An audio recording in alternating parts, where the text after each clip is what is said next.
Peserta didik berkebutuhan khusus bukanlah sosok yang dikatakan cacat. Itu tidak ada lagi kata cacat karena hanya orang kejam yang mengatakan kata cacat.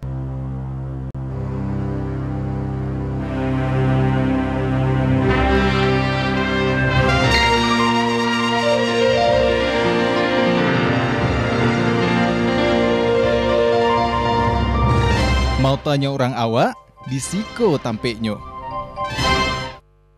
Assalamualaikum warahmatullahi wabarakatuh. Dun sanak sadonyo basu balik kita di acara kang sayang kita tampek mota TVRI Sumatera Barat. Mau tanya orang awak disiko tampeknya. Masih bersama Ambo Desbi Sugari. Selama 1 jam ke depan akan menemani waktu istirahat dun sanak sadonyo.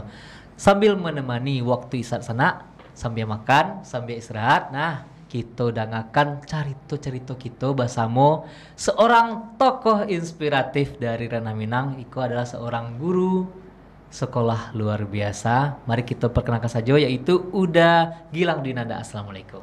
Waalaikumsalam, Desbi. Oke. Kali nak ada salah penyampaian dari Rina. Justru malah buang lo dikecil tokoh inspiratif. Kalau bisa menginspirasi berarti kan inspiratif. Oke, siap. Siap, Desbi? Alhamdulillah. Kembali anak harusnya awak tanya. Uda Gilang, kok sebenarnya nama Uda Gilang kok malang melintang di berbagai dunia. Maksudnya ada di dunia seni, ada juga di dunia pendidikan, ada juga. Alhamdulillah ya. Kayaknya kemapai ada Uda Gilang. Udah kan kini kok awak fokus lah cik sedulu. Nah, tapi biko boleh lah disinggung seketik di dunia pendidikan, khususnya di siku adalah untuk pendidikan luar biasa. Nah, bisa diceritakan ada sih pemantik Uda kok ke dunia yang maksudnya yang menjadi guru di sekolah luar biasa. Jadi sabananyo udah memang bukan jurusan pendidikan luar biasa tapi pendidikan musik. Sendata SEKUNP dan biasanya kan kalau alumni dari pendidikan Sendata SIK itu kita ke SMP, ke SMA, SMK gitu kan, Desbi. Tapi tahun 2014 pemerintah Provinsi Sumatera Barat itu membuka keran untuk kami guru-guru keterampilan vokasional untuk ikut bergabung di dunia pendidikan luar biasa, masuk ke SLB, pembukaan PNS yang cukup besar waktu itu. Dari 300 orangan yang waktu itu kita ikut sistem CAT, dibutuhkan itu 8 orang dan diterima hanya sampai untuk SLB karena memang harus lulus passing grade gitu kan. Sebenarnya pemantiknya itu sudah lalamu ingin balik ke guru karena sempat kualat hari Desbi. Kualatnya maksudnya dulu 2010 baru tamat kuliah itu langsung tes PNS dan alhamdulillahnya lulus tes tahap 1. Cuman melarikan diri ke Malaysia pada saat itu memang belum siap rasanya jadi guru, sehingga membuat orang tua sedikit kecewa dan segala macam. Dan pada saat itu memang nantilah jadi guru, masih coba yang lain gitu, yang mungkin secara finansial lebih mantap gitu kan. Dicobalah di bank, kemudian di perusahaan farmasi, banyak juga yang finance juga pernah. Akhirnya memang apa yang dicari kurang nyaman rasanya gitu. Karena memang kita waktu di kuliah itu kan dibekali untuk jadi guru, kok selingkuhnya ke mahkamah, kok pekerjaannya gitu. Akhirnya jiwa memanggil lagi dan kebetulan pas pula ketika hati membuka hati kembali untuk mengajar, pas dibuka, wah ada lowongan tapi kok ke SLB gitu kan. Di saat hati ingin mengajar kok pembukaan lowongannya cuma di SLB gitu kan. Tapi nggak apa-apa, berusaha bertanya-tanya sama teman-teman, sama dan sanak, terus sama orang yang lebih pernah masuk ke dunia itu, ke dunia pendidikan luar biasa. Kayaknya tertantang. Nah, jadi dari situ coba dulu sebelum memastikan hati untuk ikut tes PNS untuk mengambil PLB di SLB itu, ada satu sekolah yang udah sempat ke situ dan ternyata di situ asik ya, tertantang. Kayaknya memang banyak hal yang first impression ketika datang ke SLB itu rasanya ndak ditemukan di sekolah lain. Kayak dia anak tuh ndak kenal awak Derby, tapi mereka langsung meluk awak. Terus ketika kita mau pulang, kapan bapak kesini lagi gitu. Nah, ya Allah baru sekali datang loh gitu kan. Ayo udah kayaknya bisa nih saya di SLB coba ikut. Walaupun pada saat itu masih ada nih mau selingkuh. Biarlah dulu 100% dulu kan. Kalau seandainya rezeki saya tes PNS lolos 100%, nanti carilah SMA atau SMK yang mau menerima. Pikirannya kayak gitu dulu, saking ya penting jadi guru dulu. Tapi akhirnya perjalanan waktu membuat hati wak terkunci dan udah nggak mau selingkuh. Kita mau ya bangun sama-sama pendidikan luar biasa di Sumatera Barat gitu Bi. Oke, gitu ya. Jadi mungkin pada saat itu Tuhan mengarahkan lah gitu ya. Oh, aduh buka lowongan kok tapi di SLB Linio gitu kan. Tapi satu hal yang pembeda yang udah rasakan first impressionnya yaitu ada cinta yang tidak mungkin yang jarang ditemukan di sekolah-sekolah lain. Ada ketulusan. Ada ketulusan di situ. Akhirnya udah merasa terpanggil jurus itu dan yakin kan namanya luar biasa ya. Yang luar biasa tuh tidak hanya anak-anaknya, guru-guru yang mengajar atau semua yang terkait pun luar biasa mau mendidik anak-anak dengan keadaan yang luar biasa juga gitu. Itu satu sebenarnya awak pertama kali membaca CV udah awak lagi tegak bulu ramang wak. Jadi pas awal kok sebenarnya per episode kok ikut deg-degan ya. Wow. Deg-degannya lebih ke tegak bulu ramang kok dah. Maksudnya ada ya gitu orang-orang yang masih meluangkan waktunya untuk orang-orang yang luar biasa. Di saat orang-orang malah ada pandang sebelah mata atau malah minta maaf sebelumnya dalam beberapa hal dibully. Betul nggak bang? Betul. Jadi mencari ada orang yang ikut memang tegak bulu ramang macam tersentuh hati wak. Ternyata masih banyak kok orang yang sayang sama anak-anak kayak gitu. Walaupun di luar awak pun nampak 1-2 kali yang anak-anak kayak kok dibully gitu. Ketika Derby tersentuh hati Derby membaca CV itu dan merefleksikan diri sendiri, berarti Derby sendiri lah inklusif sebenarnya. Nah itulah yang kita bangun bahwa Sumatera Barat ini menghasilkan orang-orang yang lebih banyak lagi berpikir secara inklusif seperti Derby. Artinya kita rangkul anak-anak itu jangan pandang kekurangannya tapi cari potensi-potensi yang mereka punya dan ya anggap mereka seperti teman-teman yang lain gitu. Sejujurnya abang banyak belajar dari anak-anak banyak abang belajar dari mereka, bukan abang yang memberikan pembelajaran untuk mereka. Pertama dari segi rasa syukur, kemudian bagaimana awak memandang berempati sama orang lain. Banyak hal yang abang temukan di sini memang mungkin kok ibadah kurang-kurang yari gitu, tapi dengan bertemu sama anak-anak itu rasanya ada bukan kayak ini nilai ibadah plus yang belum tentu semua orang bisa dapet gitu. Awak mengamihkan membina anak-anak surga kan gitu. Betul. Mereka yang mungkin tidak dihisap nanti di akhirat gitu. Dan dengan ya karena mereka menerima kita dengan hati tadi, inyo tulus bana sama akhirnya jatuh cinta sama mereka dan menikmati dunia itu. Akhirnya alhamdulillah banyak bana kemudahan-kemudahan yang abang dapean. Banyak hal-hal baik yang datang. Iya, betul. Karena itu tadi memang nggak ada kepikiran yang mau selingkuh itu dalam artian dalam pangana itu tuh ndak ada lagi pangana untuk meninggalkan mereka. Dulu memang sempat 100% PNS habis itu awak cari SMA atau SMK mana yang ketika saat itu datang bahkan pejabat di dinas sendiri Derby yang menawari saya punya sekolah, ayo bangun sekolah saya, tinggalkan SLB. Di situ dilema waktu itu kabit abang langsung mengatuan bapak ambo ndak bisa melarang bapak karena ini juga perintah atasan memindahkan bapak ke sekolah itu.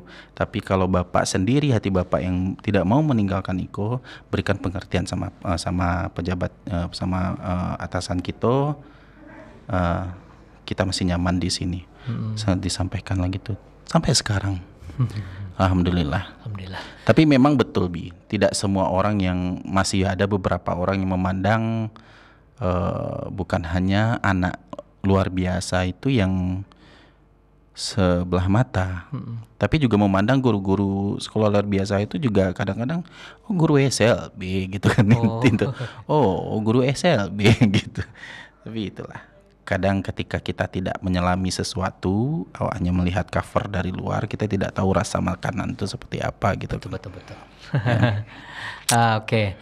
Nah, mungkin kampung di rumah penasaran juga sih, Baak udah gilang bersama anak-anak luar biasa. Kita lah punya VT kada. Oh ya. Oke. Kita putarkan VT berikut ini. Check it out. Warahmatullahi wabarakatuh. Salam bahagia Bapak Ibu guru hebat se-Indonesia. Perkenalkan, saya Gilang Dwinanda, guru Sekolah Luar Biasa Negeri 1 Padang.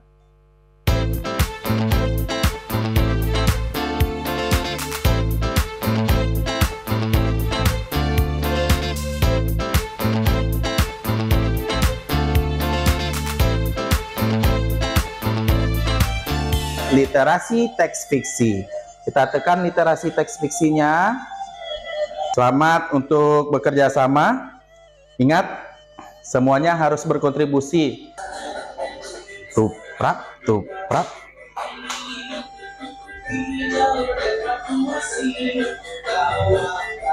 Akronim dari Multimedia Pembelajaran Interaktif Mitigasi Bencana Gempa Bumi dan Karya Seni Kolaborasi.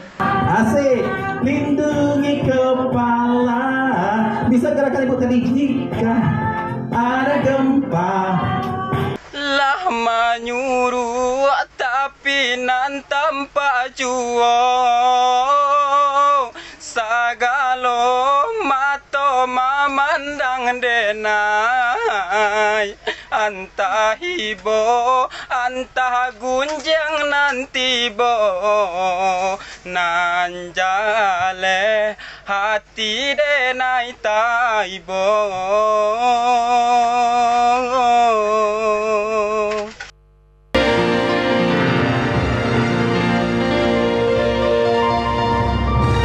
Mau tanya orang awak, disiko tampeknya. Oke, itu tadi luar biasa. Emang anak-anakku emang luar biasa. Istimewa Wana. Senangnya. Tadi happy gitu ya. Dan ada beberapa hal yang awak tangkap situ sih dah. Yang pengen awak tanyakan. Itu kan anak-anak berkebutuhan khusus tuh kan punya banyak istilahnya itu ya dah. Ada yang susah lah mau jawab ya. Mungkin ada yang Down syndrome atau yang autism. Kan banyak kategori-kategori. Basi udah dalam mengajar kan beda-beda gitu. Atau dalam kelas tuh khusus yang misalnya Down syndrome, khusus yang autism, khusus yang kekurangan yang lainnya atau gimana? Jadi memang dalam 1 tahun awal abang berkarir di pendidikan luar biasa di sekolah luar biasa itu memang 1 tahun pertama itu memang kagok. Sama yang Derby pertanyakan, Caru abang mengajar kok ada anak Down syndrome, ada anak tunanetra kayak abang pun memikirkan pada saat itu menghadapi anak Down syndrome, menghadapi anak tunarungu yang notabene pada saat itu belum paham bahasa isyarat gitu kan. Tapi dalam 1 tahun pertama ketika jadi CPNS tuh ada namanya program induksi. Awak diajar di situ oleh guru senior di sekolah abang tuh kebetulan dapet guru senior yang luar biasa sekali ilmunya ke PLB-annya, ke pendidikan luar biasanya. Ditransfer lah kita selama setahun. Gilang kalau menghadapi anak kayak gini dan Derby dalam satu kelas itu kita memang bergabung. Kekhususan peserta didik itu tidak kita lihat lagi. Tapi kita buat rombongan belajar yang berdasarkan kemampuan peserta didik. Apalagi sekarang di kurikulum Merdeka kan juga sebenarnya kurikulum Merdeka sekarang itu adopsi dari kurikulum yang sudah lama kami terapkan di sekolah luar biasa. Jadi anak tunarungu, anak tunanetra, anak tunagrahita, anak autism dengan kondisi apapun itu bisa saja bergabung di dalam satu kelas, dan bagaimana strategi mengajarnya itulah kemampuan kreativitas guru menciptakan pembelajaran berdiferensiasi. Oke. Itu tantangan mana ya? Tantangan mana? Cuman di kelas jangan awal berpikiran, bahaya gitu, karena pikiran Dermi mungkin melihat sekolah reguler itu satu kelas ada sampai 30 orang. Nah, kalau kami di sekolah luar biasa itu idealnya maksimal cuma 5 orang. Oh, maksimal 5 orang. Jadi berarti nanti rombongan belajar mereka awak jadwalkan jangan sampai berlebih lah, karena idealnya 5 orang. Kalau lebih 5 tuh memang ekstra usaha. Sesekali memang abang kadang mendapatkan 8, 10 gitu. Tapi yang ketika time-nya banyak itu justru memang anak-anak dengan kondisi yang memang sudah lah bisa belajar secara klasikal dengan jumlah besar itu lah mampu. Tapi kalau anak-anak dengan kondisi khusus yang memang tidak bisa itu, kalau bisa kalau bahkan individual. Surang-surang. Oh, oke. Ada dulu abang baru tamat anak tuh kondisinya autism. Sekolah di salah satu SMK, SMK di Kota Padang. Anakku berbakat di bidang seni. Tapi dikeluarkan dari sekolah, curhat ke sekitar curhat supaya membuka paradigma semua orang. Dikeluarkan dari sekolah dengan alasan ini anak tidak ada bakatnya sama sekali di seni gitu. Sampai orang tuanya mengantarkan anak ke sekolah kami, Pak, anak ambo ko dari ketek ambo tahu nyo suko bana jo musik, Pak, nyo pandai balagu jo pandai. Oh iya Bu, iya. Tapi di SMK tuh ndak bisa nyo apa do Pak, ndak berkembang kemampuannya, akhirnya ndak dibulihan sama gurunya sekolah psikologi. Itu disarankan ke SLB. Oke, Ibu bantu ambo, awak buktikan anakku bisa banyak perkembangannya. Siapa? 3 bulan individual sama nyo. Wah, luar biasa kemampuan ini, ndak pernah bagi abang majanyo telempong itu yang ikona coba lah ndak mau. Iya. Jadi ketika majan telempong tuh nyoca lihat gitu dari jarak jauh. Ketika ayo coba ndak mau. Ndak pernah mau megang alat itu, tapi nyo kalau main nyo anggo senang, nampak kebahagiaan dan nampak dia nyo sedang menyimak. Sedang menyimak permainan awak. Ini dia lagi belajar. Walaupun sabananya ndak langsung melakukan, tapi mungkin merekam. Sewaktu-waktu kebetulan kelas abangku saballahnya langsung kantin. Abang di kantin sedang makan, babunyi orang main telempong. Rancak bana bunyinya, siapa yang main kok kan? Waca lihat, lah pandai sih di baraja kata kan. Jadi dengan kayak gitu. Jadi ndak pernah. Ayo nak situ itu. Jadinya tipikalnya ajak nyo ngomong sama nyo tari, walaupun nyo kadang-kadang seolah-olah tidak mendengar, tapi demonstrasikan habis siko lena notasinya ke siko aku bunyian kayak pokoknya kayak awak ngomong sendiri, kesannya kayaknya ndak nyimak awak, padahal sebenarnya betul. merekam nyo luar biasa memorinya daripada awak. Kalau awak kan harus kita coba dulu Betul. baru awak bisa. Kalau ikut ndak pernah nyo coba itu, bahkan bang tanya sama orang tuanya di rumah ada telempong mah enggak. Kok bisa anaknya main telempong sekarang, ndak pernah latihan sama Gilang, hanya sekedar melihat Gilang latihan. Iya Pak, bila mama ke sekolah, Pak cari perkembangannya, akhirnya nangis mamanya. Kan Pak bisa nak main musik, ambo orang gaek, kamu punya feeling anak ambo apa Pak. Akhirnya karena memang anak ini unik dan ada gebiar pendidikan inklusif di Dinas Pendidikan Provinsi, kita hadirkan ini untuk tampil di panggung besar di Dinas Pendidikan Provinsi itu. Orang tuanya nangis, banyak yang nangis, orang-orang yang ngerti dengan kisahnya, dengan ceritanya nangis, dan jadi tamparan untuk sekolah yang pernah mengatakan dia nggak bakat musik. Artinya apa? Strategi mengajar guru, kreativitas guru itu yang dituntut. Awak menemukan gaya belajar peserta didik. Betul. Nggak harus anak tuh wak pasunya langsung demonstrasi berarti nyo pintar gitu. Betul betul. Bisa saja nyo dengan bersembunyi-sembunyi kayak gitu nyo simak awak main, terus awak main wak cigok-cigok, oh nyo nyimak awak tetap main. Dia memperhatikan Heeh. memorinya merekam itu dia mereka sedang belajar. Oke oke. Dan ketika digabungkan sama temannya Derby jadi ensemble sederhana, luar biasa kerjasamanya, tidak pernah ditemukan sama mamanya dia mampu bekerja sama. Nah kalau kamu ini nanti kamu stop sebagian ini, akhirnya ketika nyola dipuji banyak hal-hal yang lah dibangun motivasi dan kepercayaan dirinya, kita bangun kemampuannya bersosialisasi sama teman-teman, dan luar biasa perkembangannya. Memang sangat itu anak inspirasi bana bagi bang sendiri. Jadi kata Debbie guru inspiratif sebenarnya murid-murid abang banyak menginspirasi abang gitu.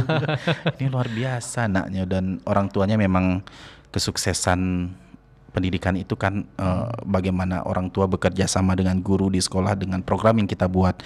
Sehebat apapun guru membuat merancang program untuk anak, tapi kalau tidak diterapkan di rumah sio-sio apalagi anak berkebutuhan khusus. Autis itu kan banyak pantang. Betul. Mereka diet juga makanan Diet beberapa gula, ya?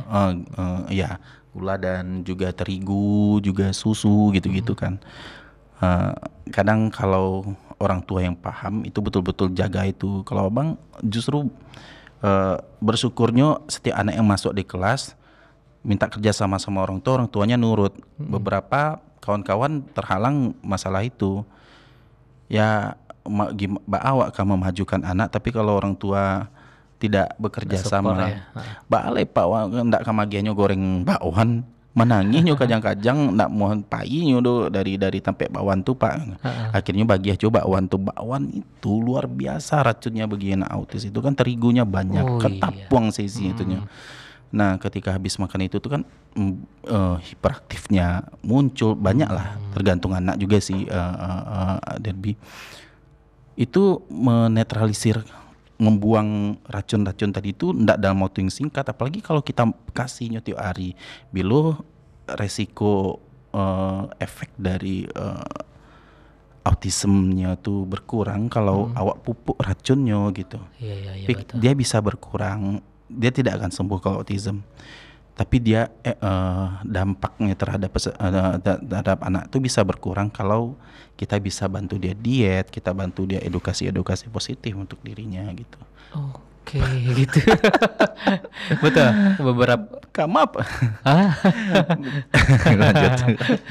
Tapi wak suka bahas tentang itu ada. Soalnya ada juga beberapa bagian dari keluarga wak. Oh ya. Jadi cukup tertarik wak dengan nah ada bahas anca.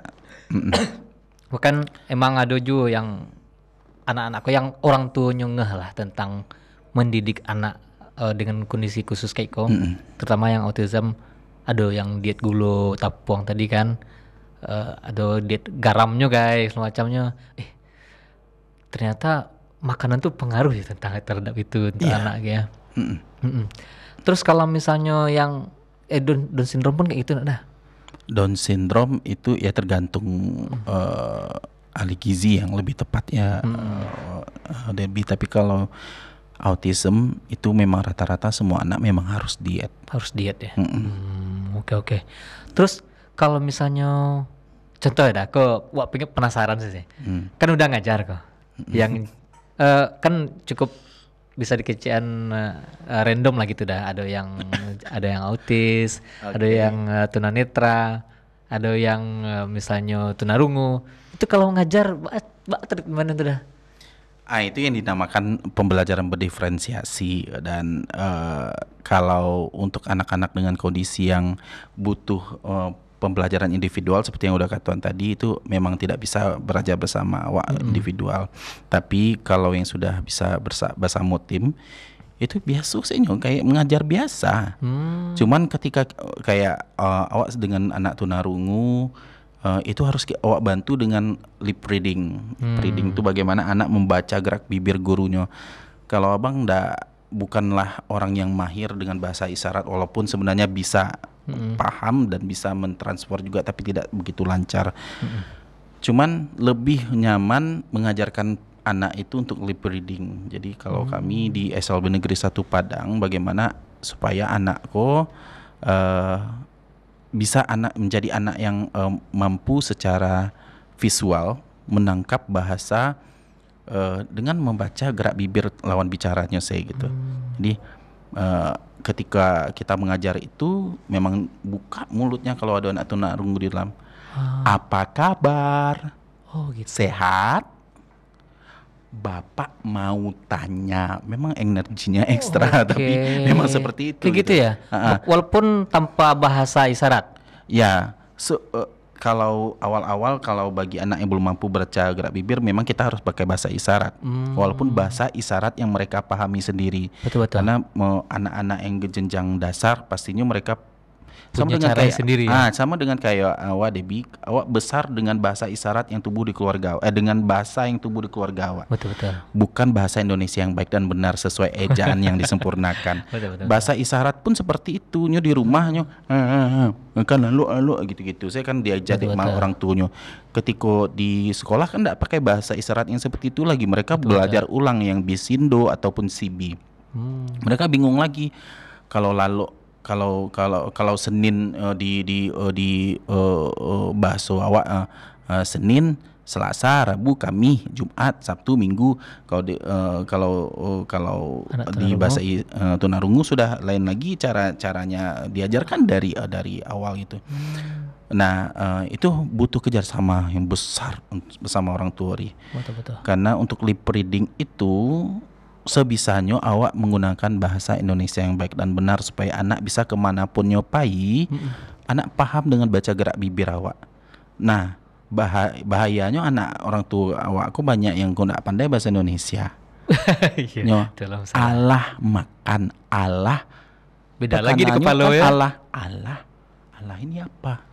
Karena kita ajarkan di sekolah sudah. Oke. Jadi dia bingung. Jadi caranya orang tua sama guru bekerja sama itu kunci dari keberhasilan peserta didik tuh. Oke. Jadi apapun kondisi anak di dalam kelas, memang jangan pikir paniknya dulu. Abang pernah menanyakan ke diri abang sendiri seperti yang ditanyakan Debbie.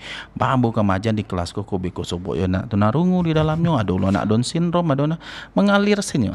Jadi mengalir ketika anak Down syndrome dengan kemampuan intelektual yang jauh di bawah rata kawan-kawannya, awak pakai bahasa yang sederhana. Jangan pakai bahasa-bahasa nan tinggi-tinggi bana. Kebetulan juga di sekolah luar biasa yang sekolah abang itu juga banyak yang bisa dikatakan bukan berasal dari golongan middle up keluarganya, bahasanya pun bahasa daerah, bahasa kesehariannya bahasa Minang Toto. Mengajarnya dengan bahasa Minang, tidak ada masalah. Gitu, Lakukan yang membuat anak itu mudah paham. Awak dulu awal-awal abang formil selamat pagi anak-anak, apa kabar kalian? Ada anak-anak bapak yang tidak hadir pada hari ini. Oh, formil bana. Akhirnya anak tuh bingung selama mengecek awak tuh rasanya ikut dalam sebuah seminar yang roaming nyo. Betul. Nak ngarati gitu. Sagan nyo nak kaman jawe, nak kaman nyolo, nak ka aktif gitu. Akhirnya dengan bagaimana apa kok? Le sehat. Itu. Paham ya bahasa Minang? Paham, mencuri hati awalnya dengan seperti itu. Tapi lambat laun kayak yang di video Viti tadi itu kita kembalikan, mereka harus belajar dengan lingkungan yang supaya mereka bisa diterima kemanapun itu ya dengan bahasa Indonesia. Kama pun nyopai nanti paham itu. Tapi awal-awal jangan awal langsung kayak orang peserta seminar nggak akan terima untuk khusus di SLB ya, di Kota Padang ya. Baik bahasa daerah dulu, bahasa keseharian anak-anak, rangkul hatinya dulu. Terus ya kalau anak tunarungu kita pakai dengan bahasa daerah yang bahasa isyarat yang paham saja. Ya, paham selamoko. Oke. Dak bintangnya tanya dah. Kalau di itu SDLB satu atap. Oh, satu atap. Oke. Itu ada misalnya kelas 1 nanya kelas 2, kelas 3 gitu. Tapi tahan dulu. Karena ada yang kelewat ya. Oke, dan selanjutnya kita akan lanjutkan pembicaraan kita, tapi setelah pesan-pesan berikut ini jangan kemana-mana.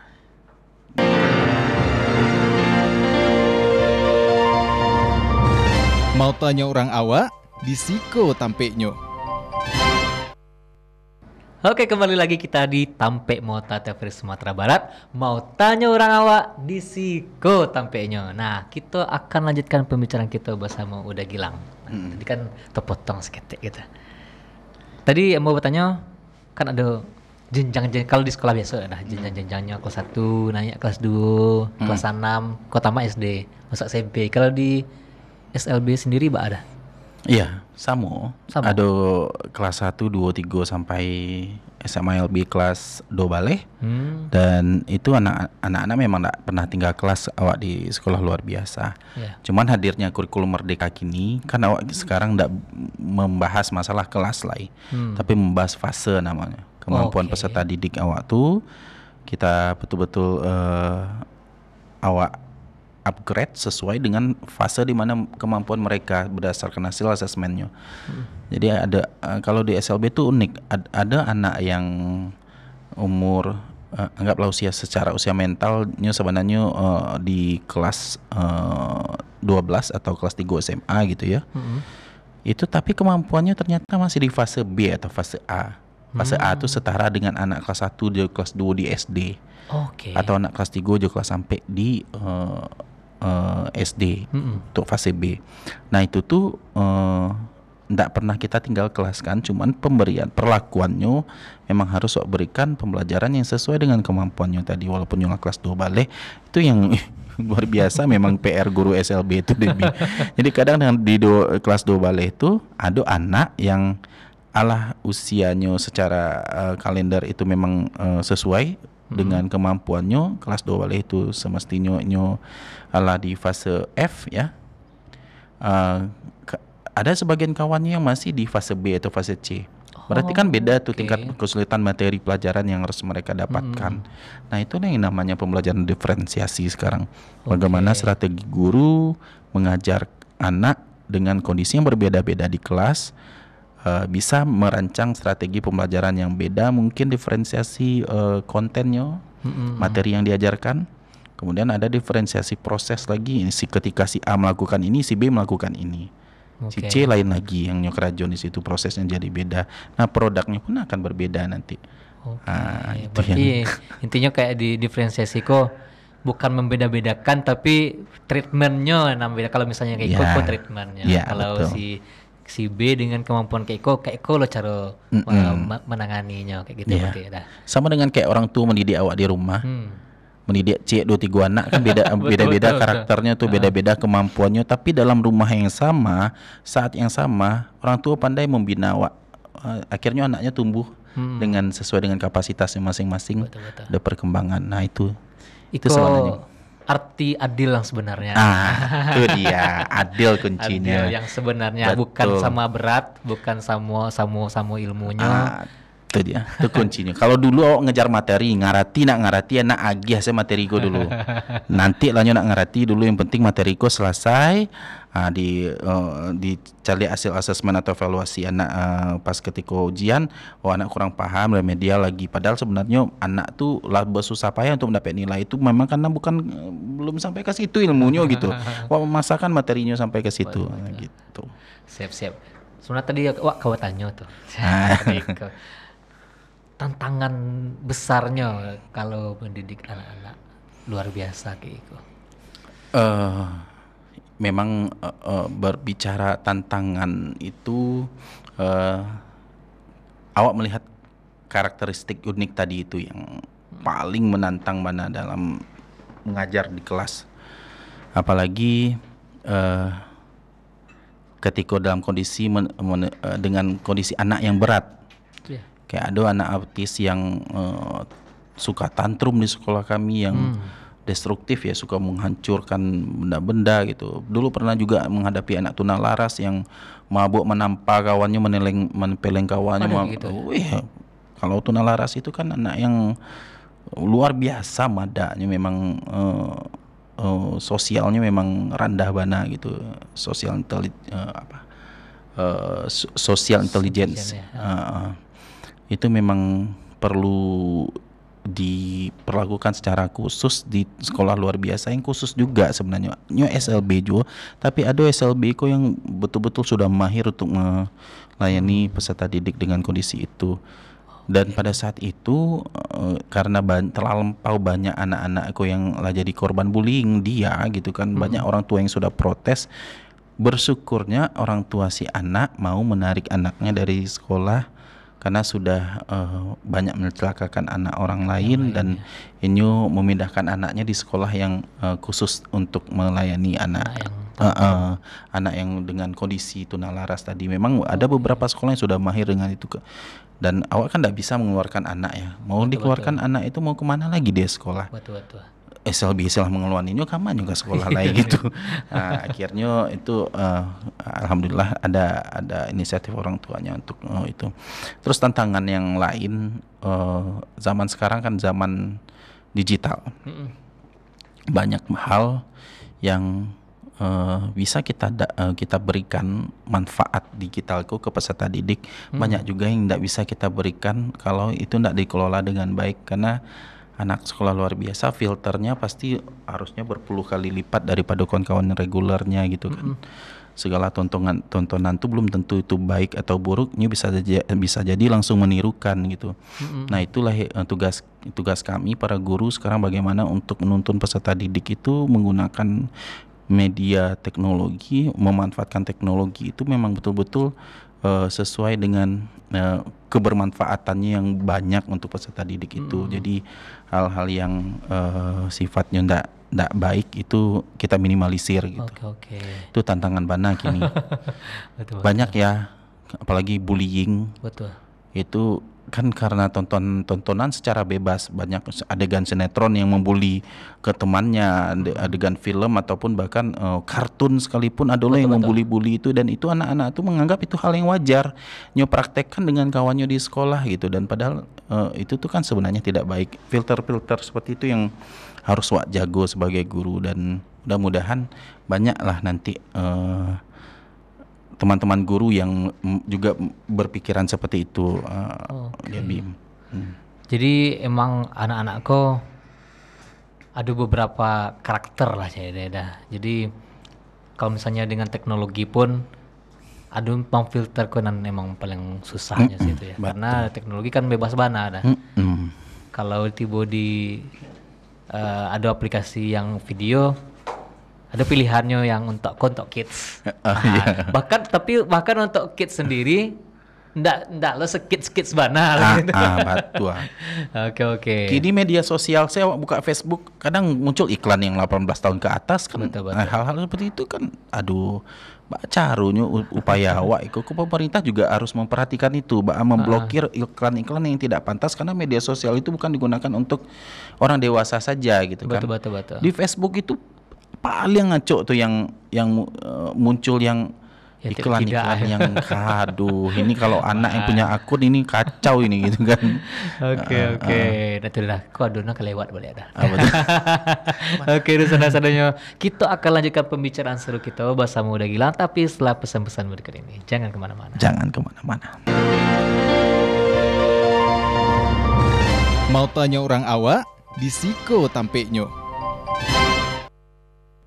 Oke, kembali lagi kita di Tampek Mota TV Sumatera Barat. Mau tanya orang awak di Siko tampeknya. Jangan lupa saksikan Tampek Motaku setiap hari Senin dan Selasa pukul 2 siang. Nah, kita balik ke udah Gilang.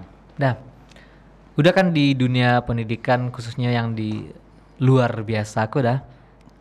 Kan setiap guru pastinya ada tuntutan dari kepala sekolahnya, atau dari dunia pendidikan itu dah. Kalau misalnya guru-guru di sekolah lain ada pencapaian poin segala macam lah untuk dosen semacamnya kan. Kalau udah ada juga yang kayak gitu, misalnya suruhnya buatlah inovasi untuk dunia pendidikan kayak keko gitu. Kalau untuk kredit poin guru itu kalaulah jadi PNS itu, kalau dulu memang sampai tahunku memang kami dituntut untuk kredit poin. Jadi segala aktivitas yang dilakukan pekerjaan awak itu memang ada poin-poinnya gitu. Tapi kalau sekarang tidak ada lagi kredit poin itu, karena nanti akan naik pangkat dengan sistem yang baru.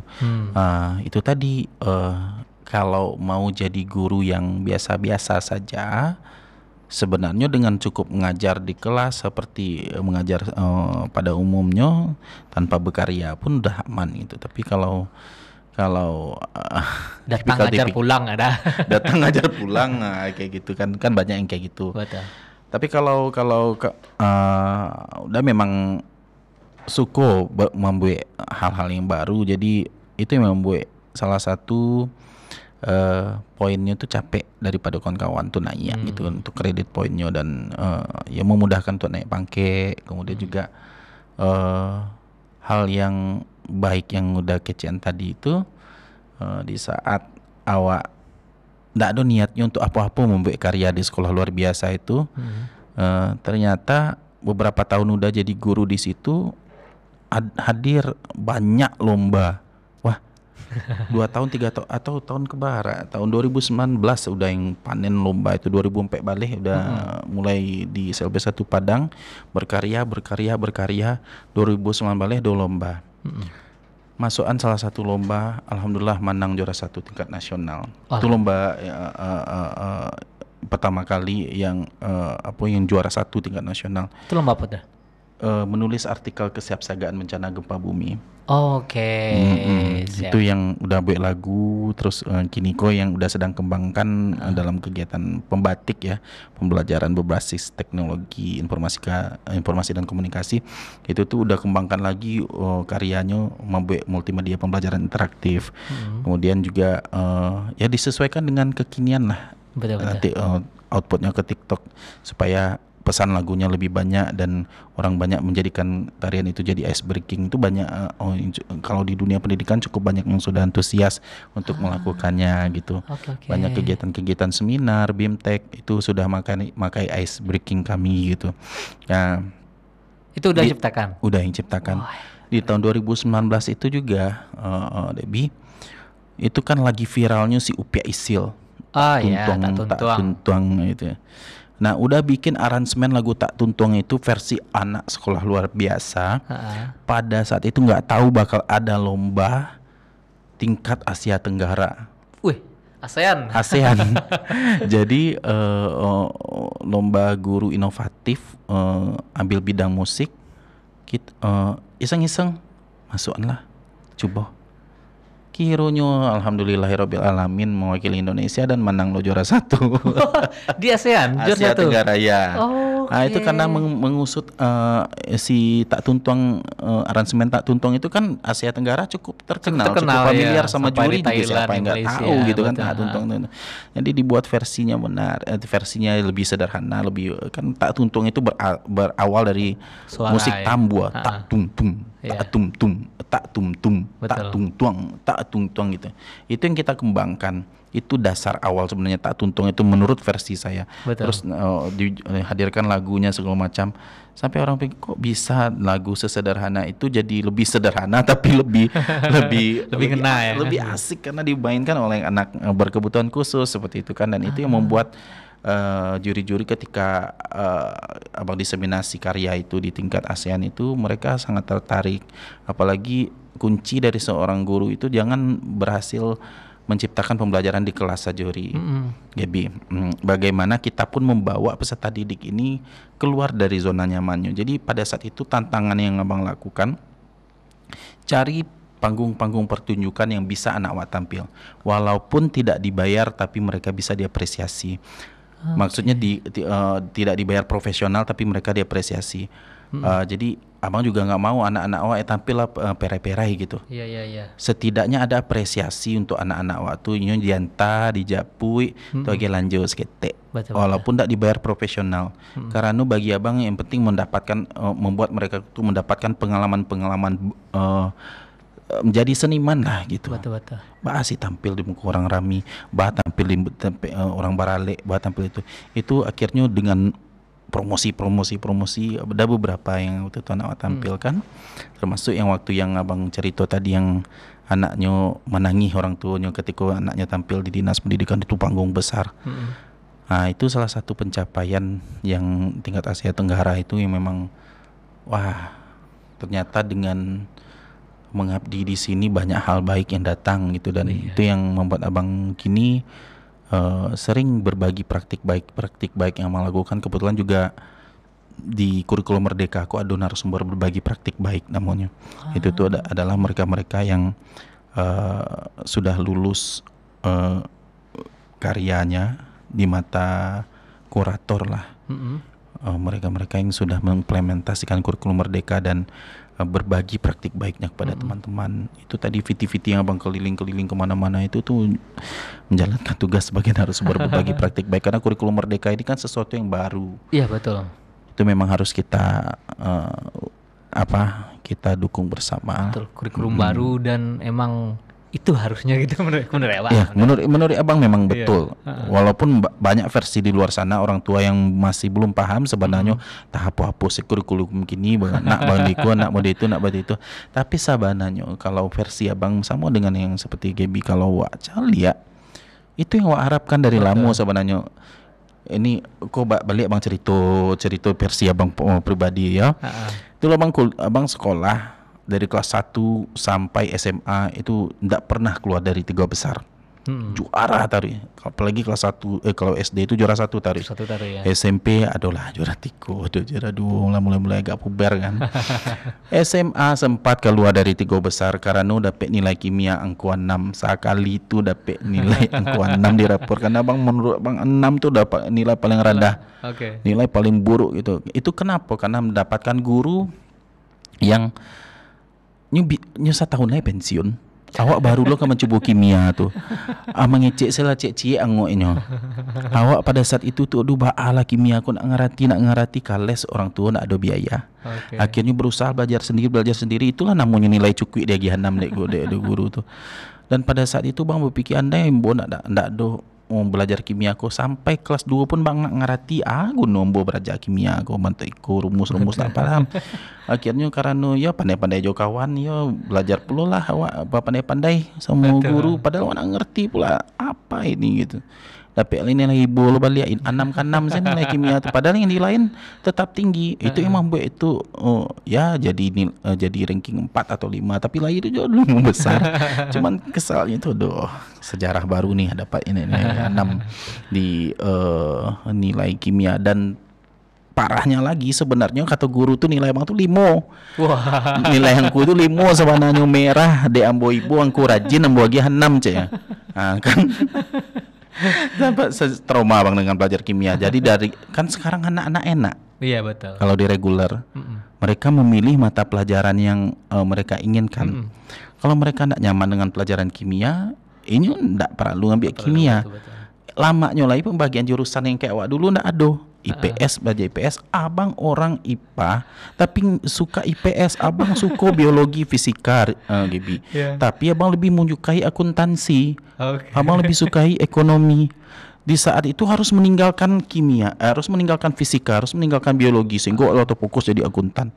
Biarlah daripada masuk kimia, masuk itu lo bekombo keluar lo 3 besar kok saya tunggang tinggi kerjanya kan PMDK juga supaya enggak keluar dari 5 besar lah, nilai rapor semakin bagus gitu kan.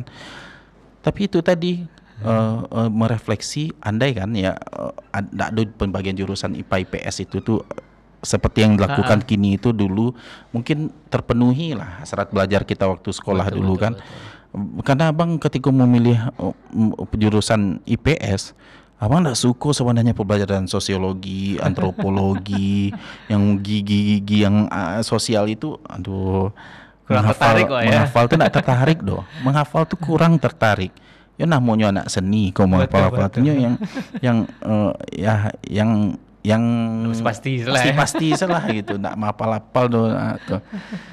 Kalau mencari rumus-rumus tuh suko, cuman itu tadi karena memang harus memilih dan peluang, kayaknya kok IPS lah. Kalau IPS bisa mau juara 1 aja kan. Sama awak dulu anak IPA yang tapi di IPA tuh nak suka fisika. Oh gitu ya. Tapi di PS awak suka biologi. Biologi. Maksudnya di IPA-nya biologi sama kimia, fisika nak suka. Jadi ana remedial itu itu kemampuan nak tertarik gua belajar itu. Tapi di PS gua suka kayak geografinya, itu suka sejarah suka, tapi nak suka akuntansi lah. remedial Wak berusaha tidak bisa dong gitu. Tapi kalau dengan Sekarang tantangan besar kan dengan hadirnya kurikulum merdeka tuh guru-guru pun harus upgrade diri karena anak-anak juga bisa milih guru. Saya nggak akan mahajaninya, saya nggak tuh, wah luar biasa kurikulum ini ya. Memang challenge juga supaya guru ndak merasa terbiasa di zona nyaman gitu. Jadi harus keluar dari zona nyaman, upgrade diri karena inilah kurikulum merdeka, semua harus berkolaborasi, semua harus meningkatkan kompetensi. Oke. Dah, iko karena pembicaraan Wak kan saking lamanya gue terasa kan tuh. Padahal banyak kan dibuka namun saya sampai mota tuh harusnya sebenarnya mota lama sih. Iya, itulah. Tapi karena kita dibatasi oleh waktu, tapi ambo pengen adalah semacam quote dari udah untuk kawan-kawan di rumah. Bisa mengenai tentang anak-anak kebutuhan khusus, perlakuan yang seharusnya lah. Peserta didik berkebutuhan khusus bukanlah sosok yang dikatakan cacat. Itu tidak ada lagi kata cacat karena hanya orang kejam yang mengatakan kata cacat. Cacat itu hanya ciptaan manusia. Ciptaan Allah tidak ada satu pun yang cacat. Allah menyempurnakan bentuk ciptaannya sesempurna-sempurnanya bentuk. Jadi tergantung kita bagaimana memandang teman-teman berkebutuhan khusus sebagai makhluk istimewa. Kita lihat potensi mereka, jangan melihat kekurangannya. They are able, they are capable, they are equal. Mereka itu bisa, mereka itu mampu, dan mereka itu setara. Itu saja. Ingat itu. Think inklusif. Keren. Semua kita terlahir istimewa. Ya, semua kita. Tergantung bagaimana kita bisa melihat keistimewaan tersebut. Oke, terima kasih banyak udah Gilang Laratan Kampe Mota. Semoga makin menginspirasi dan semakin banyak orang mulai terbuka penganannya bahwa semua kita istimewa dan wajar, maksudnya pantas untuk anak-anakku diberi sesuatu hal yang istimewa juga. Betul. Ya. Terima kasih dan sarannya. Itulah bincang-bincang kita bersama Uda Gilang. Kita akan kembali lagi besok bersama saya Disbi Sugari. Kita akan kembali lagi di jam dan waktu yang sama. Assalamualaikum warahmatullahi wabarakatuh. Sampai jumpa.